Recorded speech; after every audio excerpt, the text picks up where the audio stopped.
Hello, hello, hello. Welcome back. In 2009, I watched a movie called Coco before Chanel, and it was supposed to be a movie that gave you an insight into the woman behind the brand. I was besotted, intrigued, mystified, and just amazed by everything to do with that woman and that brand. Over the course of the years, as Lagerfeld stepped out, Virginie Viard stepped in, and Chanel became more of like a lot more trendy. I started to lose my interest and like for the brand to one point where actually, to be honest with you, if you asked me, I would have said it was my least favorite brand, which was obviously me being dramatic. It wasn't my least favorite brand, but I really didn't like it. And I didn't like it not because the designs had changed so much. I didn't like it because of the people that were wearing the brand. So Coco Chanel came out in a time where women dressed in uncomfortable clothes, corsetry, dresses, and things that did not allow for movement and placed them in this very weak, I have to say weak because it was implied by the way they dressed, in this weak state where they needed men to do everything. And Coco Chanel had enough. She said, is enough's enough. I want to change this with some inspiration from menswear, making clothes that were more comfortable, more minimal, not as focused on making a woman appear beautiful. She came up with her brand. She started with hats, actually. Coco Chanel started making hats first. She was also someone who involved jersey in a lot of what she did. At the time, jersey was seen as something that you wouldn't put on women's fashion. Women's fashion was very old, outdated, very constructed, very couture like. And she wanted to step away from that. I love that. I love that independence. I love that mystery, the lifestyle of Chanel. I loved it.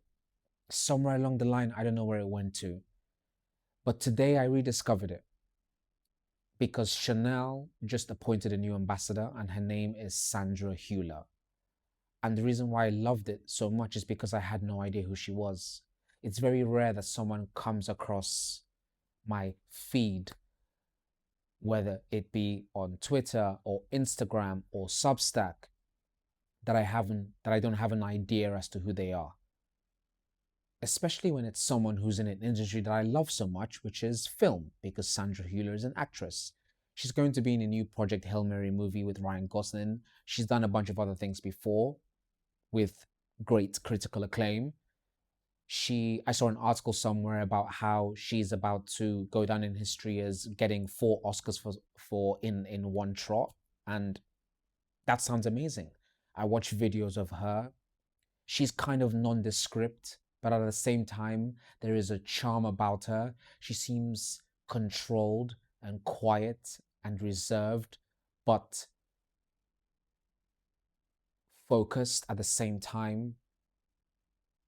She, her words come out not rushed, not frantic, but like with someone who has been here before, so to speak. And I love that because to me, that's a Chanel woman. And it makes me think, wow, Matthieu Blazy really understands this thing that he does. He really understands it. Because first of all, we have having Pedro Pascal, who is a man, as an ambassador for a brand that is synonymous with women's wear, playing on the fact that Matthieu knows that Chanel does indeed have a very wide range, age range, demographic of men who buy Chanel. And then we have Ayo Debiri, who is a funny, well put together, very talented black woman from Boston, but originally Nigerian. She is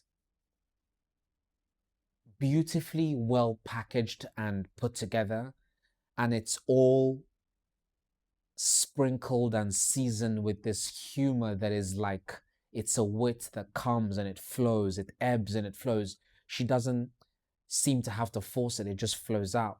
Again, I get this picture of a woman who's settled in herself, a woman whose experiences have tailored and have formed her into being this pillar of a person.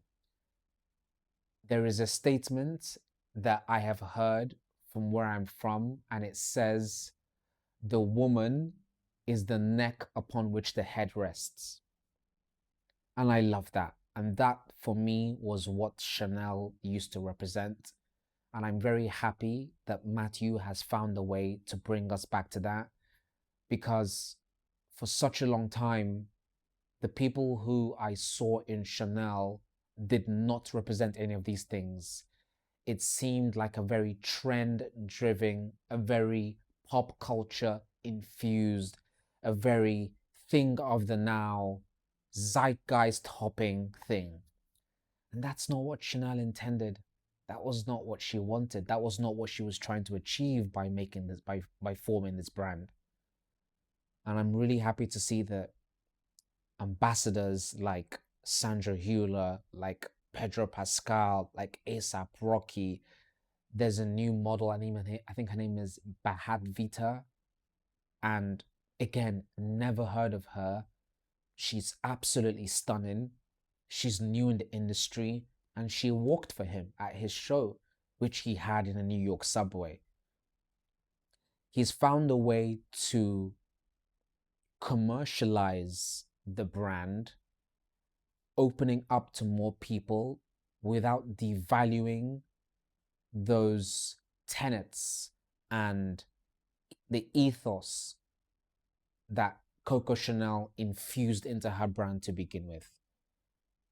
This is something worth taking leaf out of his book for, because there is a way to put a brand forward and to put a project forward, and it often involves understanding of where the inspiration comes from and using that to build and to explain and to identify the different aspects that you want to elaborate or discuss throughout the tenure of whatever it is that you're doing. I was so happy to see this appointment. And like I said, simply because I didn't know who she was, you know? Really, really amazed me. Anyways, it's something short that I wanted to talk about. I found it refreshing. It reminded me of what it was that drew me to fashion in the first place, in the business sense, because watching that movie in 2009, I think when it came out, it changed so many things for me. It opened my eyes up to so much. It helped me to understand that really women need to be viewed as the pillars that they are, because at the end of the day, every world leader or every person in power that breathes on this earth came from a woman. There is a line in Shakespeare that I love, and he says, I think it's in Macbeth or maybe it's in Richard II, I forget, but he talks about how no man born of a woman. And that phrase is reminiscent of another phrase in law, which says, the inclusion of one is the exclusion of another. So by saying that statement, no man born of a woman, it means nobody. I mean, how else were you born? And it means that if anything is going to harm me, that thing better not be from this world. It can't be a man. It couldn't be born. And I love that. It goes to show you that even Shakespeare understood the power of femininity. and the power of a woman. And I think Chanel used to embody that for me in a lot of ways, especially with the industry. I mean, I've talked about my love for Phoebe Philo.